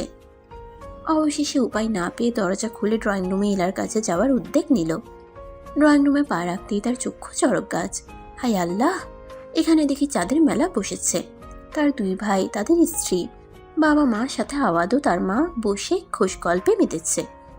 তোহফাকে দেখে সেলিনা বেগম ইশারায় কাছে ডাকলেন। ইচ্ছে না থাকা সত্ত্বেও তোহফাকে এগিয়ে যেতে হলো। সেলিনা বেগমের পাশে বসতেই তিনি হাসি মুখে জিজ্ঞেস করলেন, শুনলাম তুমি অসুস্থ। এখন কি অসুস্থ? এখন তখন ওভাবে চলে না এলেও পারতে। সেলিনা বেগমের কথা শুনে তোহফা শুকনো ঢোক গিলে। হায় আল্লাহ, এরা কি তার পরিবারকে সবটা বলে দিয়েছে? বলে থাকলে সর্বনাশ হবে। তার মা নির্ঘাত তাকে আজ পিটাবে, বলবে আজকাল নিজের বিয়ের পাত্র নিজেই ঠিক করছো নাকি? কেউ তাকে আজ বাঁচাতে পারবে না তার মায়ের পিটুনি থেকে। তোহফাকে অবাক করে দিয়ে তার বড় ভাই তৌসিফ বলল, আন্টি, তোহফা এইভাবে চলে এসেছে বলেই তো আমি আমার এই ছোট্ট ভাইটার সাথে দেখা করার সুযোগ পেলাম। না হলে ভাবুন, দীর্ঘ 3 বছর ধরে যাকে খুঁজে পেলাম না, সেখানে আমার বোনটা একদিনের মাঝে ওকে খুঁজে দিল, হোক সেটা অজান্তে, কিন্তু কারণ তো ওই। তৌসিফের কথায় সবাই হ্যাঁ সূচক মাথা নাড়ালো। সবাই সায় দিলেও তোহফা কিছু বলতে পারল না। আওয়াজ তার ভাইয়ের ছোট ভাই হলো কবে থেকে, কই সে তো জানে না। তবে নিজের কৌতূহল দমিয়ে রেখে চুপচাপ সেখানেই বসে রইল। ইলা আর লিমা নাস্তা পরিবেশন করলো। খুশ গল্প শেষ হতেই হালকা কিছু মুখে দিয়ে আওয়াজ তার মাকে চলে যাওয়ার জন্য তাড়া দিল। সেলিনা বেগম উঠে দাঁড়ালেন এবং জাহানারা বেগমের হাত ধরে বললেন, তাহলে ভাবি ওই কথাই রইল, কিন্তু আমি কিন্তু বেশি দেরি করতে চাই না। যত দ্রুত সম্ভব শুভ কাজটা সেরে ফেলতে চাই। আপনারা জানালেই আমরা আবার আসব। জাহানারা বেগম গেল। ওদিকে মেসেজ পড়েই তোহফার মনে ঝড় শুরু হলো। লোকটা কি বলল এসব? হায় আল্লাহ! কয়েক সেকেন্ড পরই দ্রুত গতিতে ইলার ঘরে চলে গেল। তার সকল প্রশ্নের উত্তর একমাত্র ইলাই দিতে পারবে। হাতের কাজগুলো শেষ করে ইলা সবেমাত্র বসেছে। এর মধ্যেই তোহফা তার ঘরে প্রবেশ করলো। তোহফাকে দেখে ইলা হাসি মুখেই বলল, তোমার ভাইয়া আজ তোমার ওপরে কি পরিমাণ খুশি হয়েছে তা হয়তো তুমি জানো না তোহফা। যে লোকটার জন্য সেদিন তোমার ভাইয়া প্রাণে বেঁচে গিয়েছিল, সেই লোকটাই অন্য কেউ না, আওয়াদ নামের ওই ছেলেটা। জানো তোহফা, সেদিন লোকের হাত থেকে তোমাদের ভাইয়াকে বাঁচানোর জন্য আওয়াদ ও মার খেয়েছিল। যেটা তোমার ভাইয়া আজ বলল, সেই ভয়ানক ঘটনার কথা আমাদের সবারই মনে আছে। ইলার কথা বুঝতে না পেরে তোহফা প্রশ্ন করলো। বুঝলাম না ভাবি, আবার বলো। ইলা দীর্ঘশ্বাস ছাড়লো, তারপর বলতে শুরু করলো। তোমার মনে নেই, তোমার ভাইয়া তার এক ফ্রেন্ডের গাড়ি করে বাসায় ফিরছিল অফিস থেকে। তার বন্ধুটা যে ড্রাঙ্ক হয়ে গাড়ি চালাচ্ছিল, এটা তোমার ভাইয়া জানতো না। লোকটার ওই অবস্থায় অ্যাক্সিডেন্ট করে বসে। একজন মানুষের গায়ের ওপর থেকে গাড়ি উঠিয়ে দিতেই লোকটা স্পটে মারা যায়। তোমার ভাইয়ার বন্ধু শয়তান ছিল, সে নিজেকে বাঁচিয়ে ওখান থেকে পালিয়ে যায়। তবে তোমার ভাইয়া ওই লোকটাকে সাহায্য করতে চায়। হাসপাতালে নিয়ে যাওয়ার জন্য গাড়ি থেকে বের হতেই সবাই ওকে গণধোলাই দিতে থাকে। ইস, কি মর্মান্তিক ঘটনা ছিল! আজও মনে পড়লে আমার শরীর শিউরে ওঠে। সেদিন তোমার ভাইয়া ওই লোকটার কাছে পৌঁছানোর আগেই জনগণের ক্ষোভের মাঝে পড়ে মার খায়। সেদিন আওয়াদ ও তার একজন বন্ধু তোমার ভাইয়াকে সেভ করে হাসপাতালে ভর্তি করেছিল। পরে তো আমাদের খবর দিলে আমরা হাসপাতালে যাই, তবে আওয়াদকে আমরা পাই নাই। তুমি বলো, চোখের দেখা একটা মানুষকে এত বড় শহরে কিভাবে খুঁজতো তোমার ভাইয়া? দীর্ঘ 3 বছর ধরে আওয়াদকে খুঁজেছে, শুধুমাত্র কৃতজ্ঞতা স্বীকার করার জন্য, তবে পাইনি। কাল তুমি অসুস্থ হবার পর উনি আবারও আমায় কল করেছিল ফোনটা ফেরত দেওয়ার জন্য। আমার থেকে ঠিকানা নিয়ে আজ সকালে চলে আসে। তবে যখন তোমার ভাইয়া ছেলেটাকে দেখে এক পলকেই চিনে ফেলে। প্রাণ বাঁচিয়েছিল বলে কথা কি না? আমিও খুব খুশি তোমার উপর তোহফা। আজ তোমার জন্য তোমার ভাইয়ার কিছুটা ঋণ মুক্ত হয়েছে। লোকটার মা তার ছেলের জন্য তোমার হাত চেয়ে বসেছে। বাবা মা, তোমার ভাইয়ারা, লিমা, আমি সবাই রাজি হয়েছি। তবে বাবা তখন কথা দেয়নি, শুধুমাত্র তোমার অনুমতির জন্য। হয়তো মা রাতে কথা বলেই তাদের জানিয়ে দিবে। এমন একটা বড় হৃদয়ের ছেলেকে যদি মেয়ের জামাই হয়, কার না ভালো লাগবে বলো? আমি আওয়াদ ভাইয়ের কাছে কৃতজ্ঞ। সেদিন তিনি না থাকলে হয়তো আজ আমার শরীরে বিধবা তকমা লেগে যেত। ইলা চোখে জল মুছল। ইলাকে কাঁদতে দেখে তোহফা তাকে জড়িয়ে নেয়, মনে মনে ভাবে, এই লোকটা সেদিন ফেরেস্তা হয়ে তার ভাইয়াকে বাঁচিয়েছিল। স্পষ্ট মনে আছে সেদিনের কথা। তার ভাইয়ের শরীরের কালো কালো মারের দাগগুলি আজও মনে পড়লে তোহফা ভয়ে শিউরে ওঠে। হারিয়ে ফেলার তীব্র ভয় মনে চেপে বসে। সেদিন কে বাঁচিয়েছিল তার ভাইকে, এটা নিয়ে তোহফাও খুব টেনশনে ছিল। আল্লাহর কাছে দোয়া করত লোকটাকে যেন পাইয়ে দেয়, অন্তত তাকে দেখার জন্য হলেও। মানুষটা আওয়াদ নামের ছেলেটাই, এটা তোহফার কাছে কল্পনা। লোকটা সুন্দর, সুন্দর তার মন। এই মনের রানী হয়ে থাকবো সুখে আজীবন। সময়টা তিমির রাত। গগন আজ চাঁদের স্নিগ্ধ আলোয় আলোকিত হয়েছে। চাঁদের চারিপাশ ঘিরে বসেছে তারার মেলা। নিস্তব্ধতায় মোড়ানো পুরো পৃথিবী। সময় ঘড়িতে রাত 11টা। তোহফা খোলা চুলে বারান্দায় দাঁড়িয়ে গুনগুন করে গাইছে। অবাক চাঁদের আলোয় দেখো ভেসে যায় আমাদের পৃথিবী, আড়াল হতে দেখেছি তোমায় নিষ্পাপ মুখখানি, ডুবেছি আমি তোমার চোখের অনন্ত মায়ায়, বুঝিনি কভু সেই মায়া তো আমার তরে নয়, ডুবেছি আমি তোমার চোখের অনন্ত মায়ায়, বুঝিনি কভু সেই মায়া তো আমার তরে নয়। হঠাৎ এমন গান কেন গাইল সে জানে না, তবে মন চাইল তাই গেয়ে ফেলল। তোহফার দরজায় কেউ কড়া নাড়তেই সে দরজা খুলে দেওয়ার জন্য বারান্দা থেকে চলে গেল। আজও তোহফা খেয়াল করলো না একজোড়া হায়ানার চোখ তাকে পরখ করছে বাজেভাবে। লোকটা শিট বলে চলে গেল। তোহফা দরজা খুলে দিতেই দেখলো তার বাবা এবং মা দাঁড়িয়ে আছে। সে জানে তারা কেন এসেছে, তবুও না জানার ভাব রেখে বলল, কিছু বলবে তোমরা?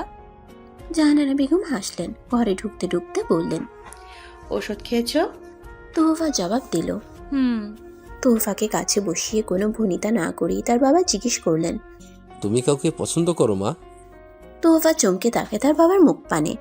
সে তার বাবার সাথে সব বিষয় নিয়েই ফ্রি, তবে কখনোই তার বাবা এমন কোনো প্রশ্ন তাকে করেনি বলেই হয়তো একটু চমকালো। নিজেকে সামলে উত্তর দিল, না। তোহফার থেকে এমন উত্তরের আশাই স্বামী স্ত্রী করেছিলেন, তবুও একটা ভয় ছিল। আজকাল ভার্চুয়াল জগতের সাথে যে মেয়ে পরিচিত, তবে মেয়ের না, তাদের মনে স্বস্তি দিল। জাহানারা বেগম তোহফার হাত জড়িয়ে বললেন, মেয়ে বড় হলে তাকে বিয়ে দিতে হয়, এটা তো তুমি জানো। একটা ভালো ছেলে পেয়েছি, তুমি যদি হ্যাঁ বলো তাহলে আমরাও তাতে হ্যাঁ বলবো। তোহফা মায়ের কথা শুধু পলকহীন তাকিয়ে রইল তার আদলে। কিছুক্ষণ নিজের মাঝে কিছু কথা গুছিয়ে নিয়ে বলতে চাইল, ছোটবেলা থেকে আমি তোমাদের থেকে যা পেয়েছি তা সব আমার জন্য বেস্ট ছিল। ইনশাল্লাহ সামনে যা পাবো সেগুলোও বেস্টই হবে। আমার কোনো সমস্যা নেই, তোমরা যা ভালো বুঝবে সেটাই করো। আর সত্যি বলতে, যে মানুষটা একজন অচেনা মানুষকে বাঁচানোর জন্য নিজেকে বিপদে ফেলতেও 2 মিনিট ভাবেনি, ইনশাল্লাহ আমি তার কাছে ভালোই থাকবো। তোহফার কথায় স্বামী স্ত্রী দুজনেই একসাথে আলহামদুলিল্লাহ বলে উঠল। জাহানারা বেগম মেয়ের কপালে চুমু খেয়ে চলে গেলেন। ওই রাতেই আওয়াদের মাকে ফোন করে জানিয়ে দিলেন তারা রাজি। আওয়াদের মা কিছুক্ষণ ভাবলেন তারা কি বিষয়ে রাজি। পরে আওয়াদ তাকে সবটা মনে করিয়ে দেওয়ার চেষ্টা করতেই তার মনে পড়ল। সেলিনা বেগম সাথে সাথেই জাহানারা বেগমকে জানালেন, মেয়ে কিন্তু আজ থেকে আমারও, তাই তার সব দায়িত্ব আপনাদের সাথে সাথে আজ থেকে আমারও। সেলিনা বেগমের কথায় জাহানারা বেগম খুশিতে আত্মহারা হয়ে গেলেন। এমন একটা পরিবারে মেয়ে বিয়ে দিতে পারবে ভেবেই আলহামদুলিল্লাহ বললেন। আল্লাহর নিকট শুকরিয়া আদায় করতে ভুললেন না। ঘড়ির কাঁটা টিকটিক করতে করতে 12 ঘরে গিয়ে থেমেছে। তোহফার ছোট্ট একটা বইয়ের তাক আছে, যেখানে তার প্রিয় কিছু বই সাজিয়ে রাখা। যখন তার খুব বেশি ভালো লাগে বা মন খারাপ হয় তখন সে বইগুলো নিয়ে ঘাটাঘাটি করে। আজও ব্যতিক্রম কিছু নয়। বইগুলো ঘাটাঘাটি করে আবারও সাজিয়ে রেখে দিয়ে বিছানার কোণে গিয়ে বসল। মাথার বালিশটা হেলান দিয়ে বসে কিছুক্ষণ ফোন হাতে নিয়ে এদিক ওদিক ঘোরাঘুরি করল। হঠাৎ করেই মেসেজ টোন বেজে উঠতেই তোহফা খুশিতে লাফিয়ে উঠল। তার ভাবনা এমন ছিল সে যেন এই মেসেজের অপেক্ষাতেই ছিল। মেসেজ সিন করল। তার আন্দাজ ঠিক, মেসেজটা আওয়াজ দিয়েছে, লিখেছে, ভেবেছিলাম বিয়ের খবর শুনে কাজল চোখের মেয়ে জ্ঞান হারাবে, তার পরিবার আমাকে ফোন দিয়ে বলবে একটা মনের ডাক্তার খুঁজে আনতে। তবে কেসটা দেখি উল্টো পথে মোড় নিল। বুঝলাম না, কাজল চোখের মেয়ের ভয় কি সব তুলো হয়ে উড়ে গেল? আওয়াদের ঠাট্টা করা মেসেজ দেখে তোহফার ভীষণ রাগ হলো। সে নিজেও একটা মেসেজ লিখল। তোহফা নিশ্চিত এই মেসেজটা আওয়াদের মেসেজের পাল্টা জবাব দেওয়া হয়ে যাবে। আওয়াদ রাগ না হলেও সাথে সাথেই ফোন করবে, আর তোহফা তখন ফোনটা ধরবে না। ফোনটা মিউট করে সে এখন লম্বা একটা ঘুম দেবে। তন্দ্রা ঘরে বিভোর হয়ে সে স্বপ্নের দেশে বেড়াতে যাবে। তাকে নিয়ে মজা, তাই না? আজ রাতের ঘুম হারাম করে দিবে আওয়াদের। তোহফা কি জিনিস তা হয়তো আওয়াজ জানে না। আজই প্রথম এবং শেষ তোহফাকে নিয়ে মজা করা। ফোন মিউট করে সত্যি সত্যি ঘুমিয়ে পড়ে। অন্যদিকে আওয়াজ এক নাগারে ফোন দিতেই থাকে তোহফার নাম্বারে। ফোন বাজছে তবে কেউ ধরছে না। তোহফা মেসেজ লিখেছে, আমি একজনকে ভালোবাসি, সেই ক্লাস 9 থেকে। বাবা মাকে ভয়ে বলতে পারিনি, তাই আপনাকে বিয়ে করব বলে হ্যাঁ বলে দিয়েছি। আপনি প্লিজ আমার হয়ে না করে দিন। আমি জানি এখন আপনি আমার ভরসা। এই মুহূর্তটা কতটা ভয়াবহ সেটা কাউকে খুলে বলা সম্ভব না আওয়াদের। সে কিনা একজন তৃতীয় মানুষ হয়ে তোহফার জীবনে প্রবেশ করলো। 28টা বসন্ত চলে গিয়ে যখন 29-এ এসে বসন্ত দেখা দিল, তাও কিনা এমন একটা মানুষের সাথে যে অনেক আগেই মন থেকে অন্য কারো হয়ে গেছে। আমাদের উচিত ছিল আগে তোহফার সাথে কথা বলে সবটা ঠিক করে পরিবারের কাছে প্রস্তাব রাখা।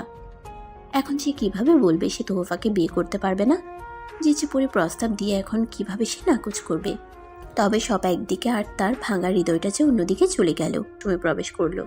অজু শেষ হতেই নামাজের জন্য তৈরি হলো। যাওয়ার পথে তার মাকে ঘুম থেকে তুলে দিতে ভুলল না। সেলিনা বেগম উঠতেই আওয়াজ চলে গেল নামাজ পড়তে মসজিদে। অন্যদিকে আওয়াদের ঘুম হারাম করে তোহফা সে খুব আরামেই ঘুমিয়ে আছে। তাকে 15 মিনিট ধরে তার ভাবি লিমা ডেকে চলেছে নামাজ পড়ার জন্য। সেটা তার কর্ণকুহুরে পৌঁছায়নি। সে মোড়ামুড়ি করেও আবার গভীর তন্দ্রায় ডুব দিল। অবশেষে লিমা হতাশ হয়ে তার শাশুড়ির কাছে গিয়ে বলল, তোফা উঠছে না। জাহানারা বেগম রেগে গেলেন। মেয়েটা দিনকে দিন খুব খারাপ হচ্ছে, সেই সাথে খারাপ হচ্ছে তার নিত্যদিনের আচরণগুলো। জাহানারা বেগম উঁচু শেষ করেই মেয়ের ঘরের দরজা টোকা দিলেন। তোফা, তোফা শুনছ? নামাজের সময় হয়েছে, এখনই ওঠো বলছি। তোফা, আমি কিন্তু বকবো। তোহফার ঘুম ছুটে গেল, তবে সে পুরোপুরি নিদ্রা কাটিয়ে উঠতে পারেনি। ঘুম ঘুম কণ্ঠেই মায়ের উদ্দেশ্যে বলে, আর একটু ঘুমাই মা, শরীরটা দুর্বল লাগছে। 2 দিন আগেই তো জ্বর ছিল, তাই প্লিজ মা আর একটু। তোহফা ভালোই ইমোশনাল ব্ল্যাকমেল করতে পারে, যেটা জাহানারা বেগমের অজানা নয়। তবে তিনি আবেগী কথায় গলে যাওয়ার মানুষ নন। তিনি আদেশি সুরে বললেন, ফ্রেশ হয়ে যায় নামাজে দাঁড়াও, দেখবে অর্ধেক ক্লান্তি দূর হয়ে গেছে ইনশাল্লাহ।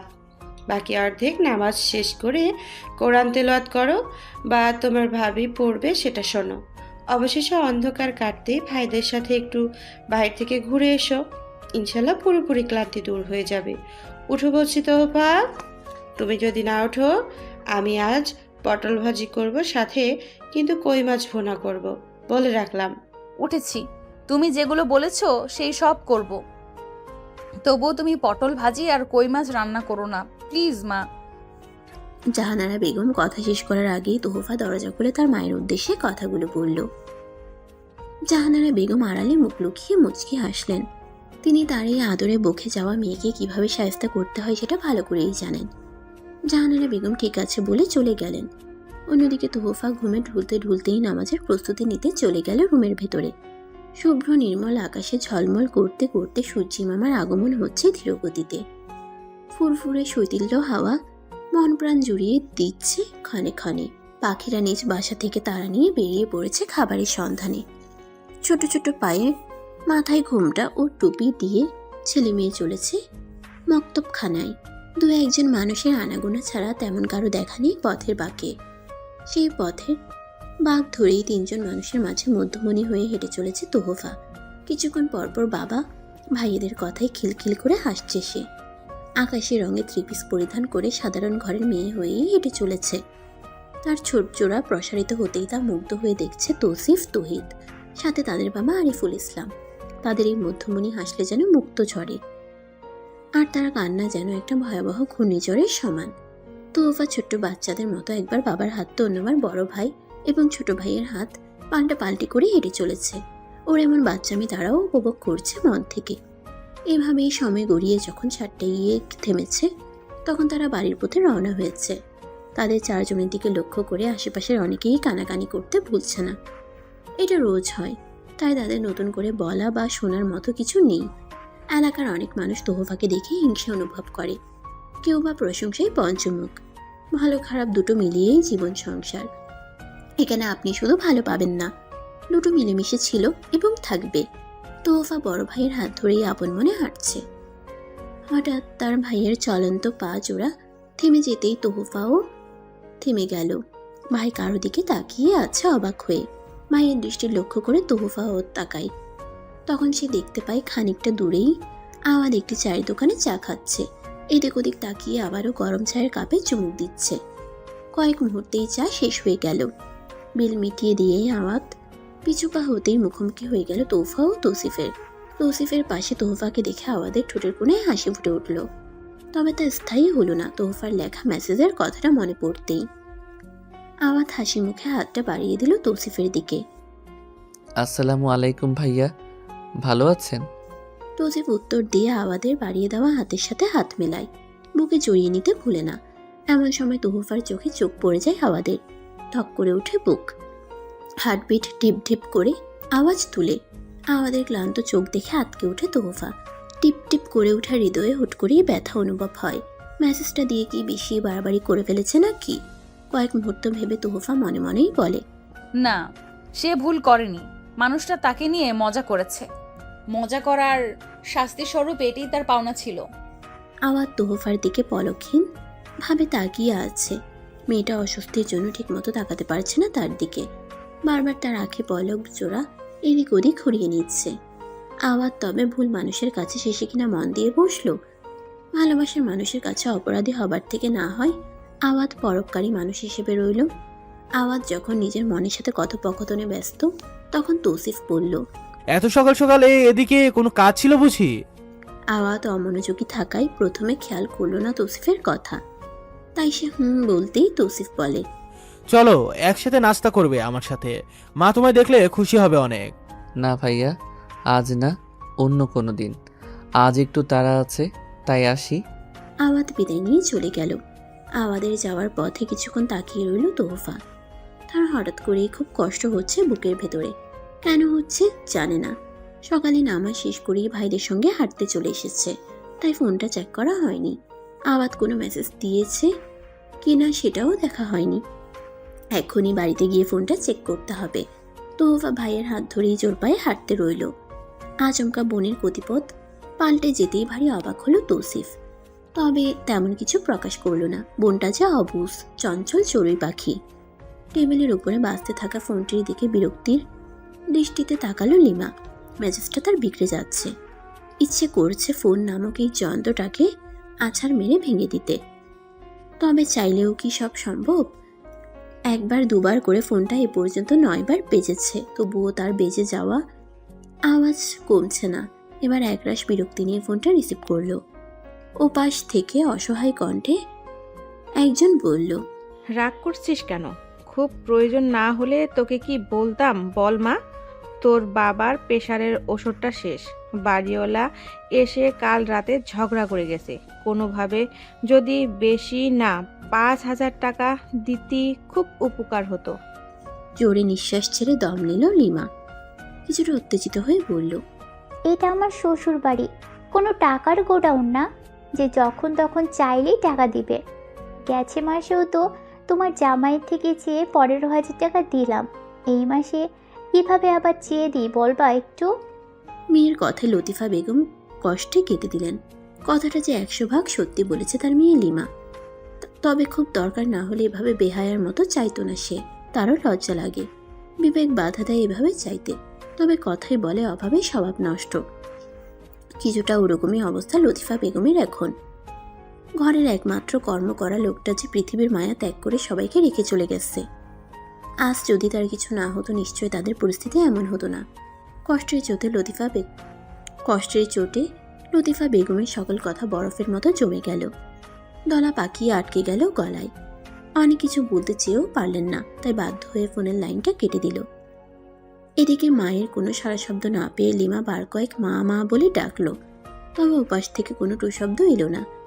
তাই ফোনটা কান থেকে সরিয়ে পল্লব জোড়ার সামনে আনতেই বুঝলো তার মা ফোনটা কেটে দিয়েছে। ফোনটা বুকে জড়িয়ে লিমা কিছুক্ষণ চোখের জল বিসর্জন দিল। তারও যে নিজেকে অসহায় লাগে। মনে হয় এমন অসহায়ত্বের থেকে মুক্তি পেতে মরে যায়।